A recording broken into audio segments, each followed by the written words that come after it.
पीछे लगा दिया जाता है कि हम यूं नहीं करेंगे, हम भारत नहीं जाएंगे, भारत को इधर आना पड़ेगा, ये देखते हैं कैसे नहीं आते। पूरा मीडिया के थ्रू, अवाम के थ्रू एक माइंड बना के उधर की हवा चलाई जाती है। लेकिन क्यों? सिर्फ प्रेशर डालने के लिए कि एंड में आके इन्होंने क्या करना होता है, वही कॉम्प्रोमाइज करना होता है। और एक दफा फिर पाकिस्तान ने जो है अपनी सेल्फ रिस्पेक्ट का कॉम्प्रोमाइज किया, और जो बड़ी बड़ी बड़के मारते थे कि हम हाइब्रिड नहीं खेलेंगे, नो मैटर व्हाट, कुछ भी हो जाए भारत को इधर आना ही पड़ेगा, ये सेफ कंट्री है, भारत यहाँ आएगी जी। आ गई भारत?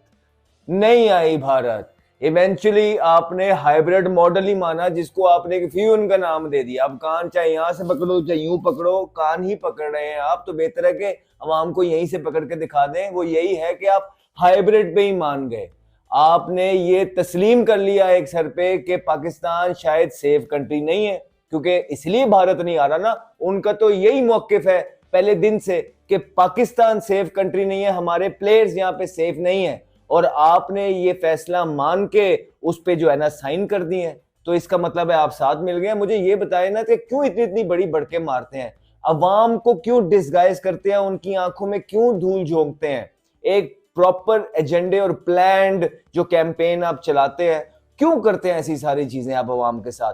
पहले दिन से उनको बता देना था कि अगर आपने इसी तरह एंड में घुटने ही टेकने थे तो आप क्यों उनके इमोशंस के साथ खेलते हैं लोगों के।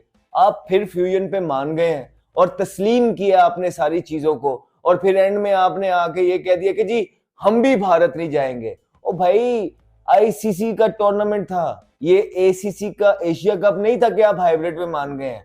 और आप उनके घर जाए ना जाए, उन्होंने चीजें इनिशिएट की हैं। अगर आपको या पाकिस्तान को बेसिकली होस्ट करेगा, और पाकिस्तान को भी 2028 का जो वुमेन्स का वर्ल्ड कप है वो भी दे दी गई है होस्टिंग, और उसमें भी ये रखा गया कि इंडिया के लिए एक न्यूट्रल वेन्यू जो है रखा गया। तो बहुत सा मुद्दा ही रिजॉल्व हो गया, बहसें शहसें खत्म हो गई, सारी स्टोरी खत्म हो गई। वो फिर कंट्रोवर्सीज बननी थी, फिर स्टोरियां निकलनी थी, फिर यैन मचने थे, उधर से वीडियो इधर से वीडियो, ये बहुत अच्छा होगा कि आईसीसी ने ऑफिशियली तौर पर कट्टा ही खत्म कर दिया। हम सिर्फ क्रिकेट में बात करेंगे। नहीं, बड़ी अच्छी बात है कि फाइनली इस मामले को रिजॉल्व किया और आज आईसीसी ने ऑफिशियली बता दिया, वरना कभी हम बता रहे हैं, कभी कोई बता रहा है, आप उधर सुन रहे हैं इंडियन मीडिया को, पाकिस्तान मीडिया को, फिर कुछ लोग इस आड़ में अपना चूरन भी बड़ा ज्यादा बेच रहे हैं। हाँ, सही बात है, कोई अपना चूरन बेच रहा है चैंपियंस ट्रॉफी के मुद्दे को रख के। लेकिन फाइनली आज आईसीसी ने 2:30 बजे दोपहर को ईमेल हमें कर दिया, और 3:30 बजे आईसीसी ने प्रेस रिलीज जारी कर दिए, जिसमें आईसीसी ने सीधा बता दिया कि चैंपियंस ट्रॉफी 2025 पाकिस्तान और इंडिया के दरमियान जो होगा वो हाइब्रिड पे होगा। साथ अगले 3 साल तक दोनों के जितने भी इवेंट्स हैं वो हाइब्रिड पे खेले जाएंगे। तो इशू रिजॉल्व हो गया। 28 का जो वुमेन्स वर्ल्ड कप है वो भी आपको हमने पहले बता दिया था, T20 वो पाकिस्तान को दे दिया गया। उससे अगला जो वुमेन्स का वर्ल्ड कप है वो ऑस्ट्रेलिया को दे दिया गया। तो खैर अली साहब, ये मामले रिजॉल्व हो चुके हैं। लेकिन हम बात ये कर रहे थे कि जय शाह के ऊपर, क्योंकि अब आईसीसी के चेयरमैन जय शाह हैं, और जय शाह पावरफुल बंदा है। अगर आप देखो जितनी बीसीसीआई में इससे पहले इतना कभी किसी के पास पावरफुल नहीं थे, क्योंकि रूलिंग पार्टी है, अमित शाह उनके ये बेटे हैं। तो हमने देखा था कि बीसीसीआई में भी जितना इनका पावर था, इतना किसी और का इससे पहले हमने नहीं देखा था। और अभी हमने देखा कि जब ग्रेग बार्कले भी थे तो वो भी यही बात कर रहे थे कि वो, क्योंकि चीजें उनके हाथ में थी नहीं, वो कुछ कर भी नहीं सकते थे, कुछ नहीं कर सकते थे, जय शाह के बगैर वो कुछ भी नहीं, क्योंकि बीसीसीआई को वो कैसे मनाते। और जाहिर है अब जय शाह के हाथ में जब चीजें आ गई तो वो बीसीसीआई भी उनके हाथ में है, और जय शाह के हाथ लिखा हुआ है, ईमेल में लिखा हुआ है कि पाकिस्तान में कोई आईसीसी का इवेंट होगा तो इंडिया अपने मैच हाइब्रिड मॉडल पे खेलेगा, जैसे कि अभी दुबई में मोस्ट लाइकली। उसी तरह जब इंडिया में टूर्नामेंट होगा तो पाकिस्तान अपने सारे मैच इंडिया से बाहर खेलेगा, चाहे लड़कियों की टीम है या लड़कों की टीम है। तो आपका क्या ख्याल है, ये पाकिस्तान के लिए कोई छोटी खबर है? इंडिया और पाकिस्तान का कोई आईसीसी में कोई लेवल बराबर है, स्टेटस बराबर है, इन टर्म्स ऑफ जो भी रेवेन्यू जनरेट होता है वो सारा वो बराबर है? नहीं है बराबर। आप तो सीना चौड़ा करके बोलते हैं ना कि हम 80-90% हमारी वजह से आईसीसी को पैसे कमाए जाते हैं और आईसीसी अपना रेवेन्यू का इकट्ठा करता है।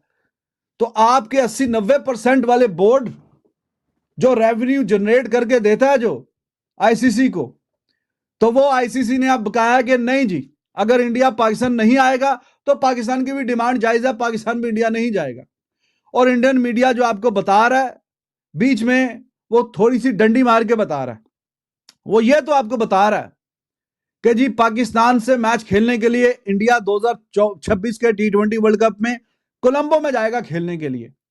बाकी जो बात है कि अगर पाकिस्तान भी पहुंच गया अगर फाइनल में, तो फाइनल भी फिर बाहर ही होगा, यह बात नहीं बता रहे वो, यह बात नहीं बता रहे, कह रहे नहीं जी फिर वो कर करा के फाइनल में वापस ले आएंगे, कर लेंगे, ये बीच में ये आपसे वो बात छुपा रहे हैं या बताना नहीं चाह रहे। चलो जी, वो श्रीलंका तो जो आपका T20 वर्ल्ड कप है वो तो श्रीलंका में भी होना है, इंडिया में भी होना है, पाकिस्तान अपने सारे मैच श्रीलंका में खेल ले।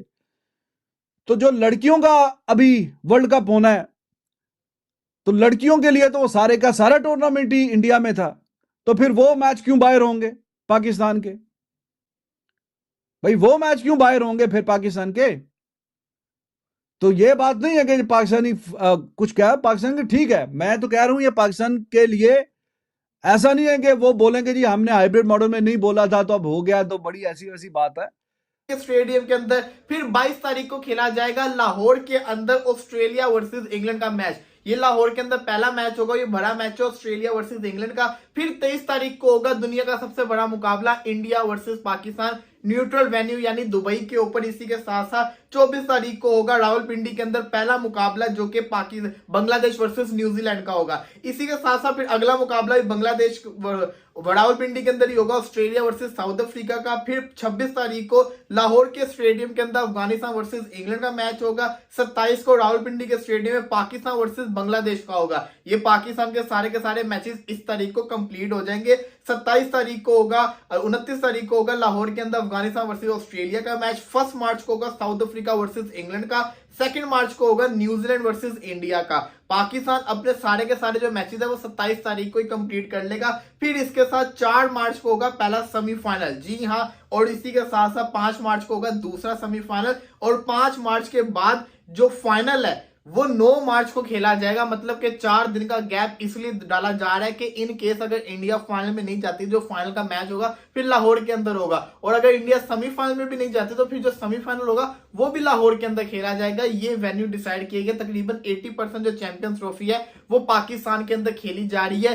ये जो शेड्यूल है ये लाइकली आया है सोशल मीडिया पे, आप हर जगह देख रहे होंगे यही शेड्यूल होगा, इसके अंदर कोई चेंज नहीं होगा, सिवाय न्यूट्रल वेन्यू की जगह दुबई का नाम आ जाएगा या कोलंबो का नाम आ जाएगा, जो कि मोस्ट प्रोबेबली दुबई का नाम आएगा। तो चैंपियंस ट्रॉफी का शेड्यूल आ गया और पाकिस्तान के डेट्स आप नोट कर लें। 19 तारीख, 23 तारीख और 27 तारीख ये पाकिस्तान के मैचेस की तारीख है, जहां पे पाकिस्तान कराची में खेलेगा। इसी के साथ साथ पाकिस्तान पिंडी के अंदर खेलेगा और पाकिस्तान खेलेगा दुबई के अंदर। लाहौर के अंदर नहीं खेलेगा, लाहौर में तभी खेलेगा जब सेमीफाइनल में जाएगा। तो ये शेड्यूल है, मैंने आपके साथ शेयर कर दिया। इसके ऊपर डीप एनालिसिस करेंगे थोड़ी देर के बाद। फॉलो नहीं किया तो फॉलो कर लें।